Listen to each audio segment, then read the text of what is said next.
Welcome back. I'm Shannon Cross. I'm the author of The Path to Joy, 29 Family Strategies for Coping with Mental Illness. And I hope you're having a good day.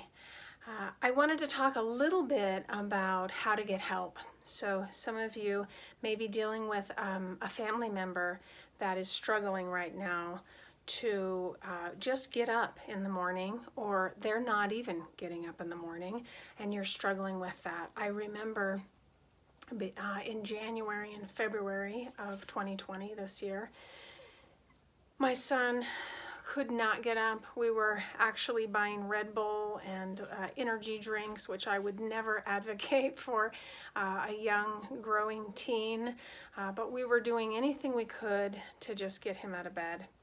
And so I just wanted to talk to you about the very basics of what you may need to be thinking about right now. So number one is you will possibly need a psychiatrist. You may need a therapist. You may need a counselor. And you also may need medication. So there are many different ways to go about this. We started at the pediatrician. So we found some disturbing writing from my son, and we decided to take him to the pediatrician. So the pediatrician can help you. Obviously, if you're dealing with your dad or your friend, it wouldn't be a pediatrician. It would be more like a general doctor. But you're probably going to need some medical help, so go ahead and make that appointment. At that appointment, you're going to need whatever it is that's going on. You may want to take some notes and write it down so that you can be really specific. Hopefully the person going through it will be able to talk about what's going on. The problem is with mental illness, as you probably have noticed, the person going through it is struggling, they are battling, and they are not terribly talkative most of the time. So it may be something where you go with them and you explain to the doctor what's happening, and at the same time they can help fill in the blanks. So especially if you're dealing with a child, though, you're probably going to start with the pediatrician. At the pediatrician, you're going to discuss options, things like medication, things like therapy, his diet, whatever the person is dealing with, and whatever the doctor thinks needs to happen next. We did start with medication. It did not end up being the right medication for him. We had to go about 4 different ones to get the right one, so don't feel overwhelmed by that. That's just part of the reality here. And then also started trying to find a therapist. Now, when we left our pediatrician's office in February of 2020, everything was shutting down, and due to COVID-19, and we had to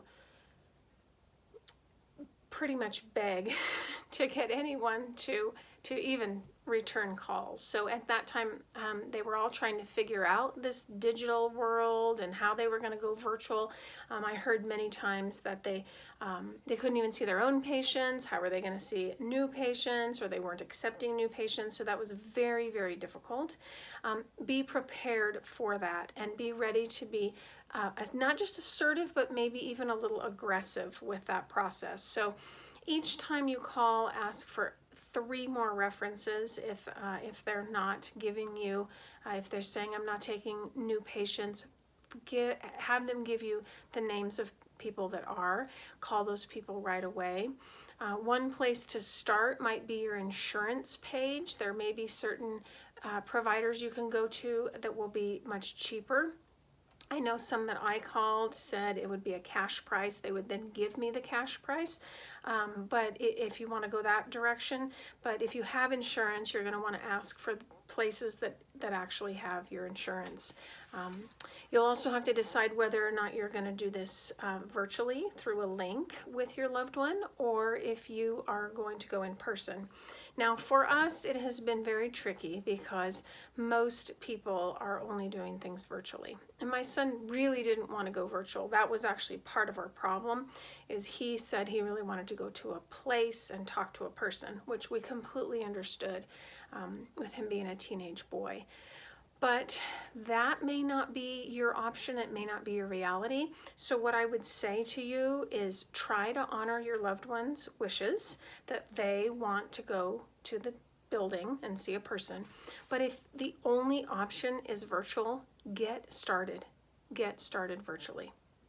So I will never know, because in between the pediatrician visit and then finding a therapist was when my son's attempt happened. So we'll never know. Could the therapy have helped? So that's why I just say to you, be aggressive, be assertive, find the help you need, and don't let go. The other piece of this is it's really easy to get talked down out of your tree about this. So sometimes I would see things that didn't seem right. I would hear things that didn't seem right. And instead of going post haste to get help, I would allow myself to be talked out of the idea that this was a big deal.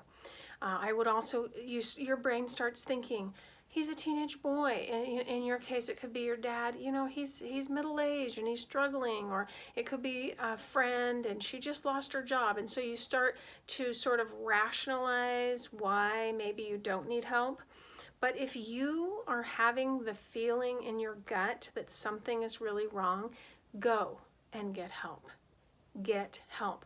The worst thing that's going to happen if you get help and you didn't really need it is that person learns some more coping skills, they have somebody to talk to, you might be out a few $100s.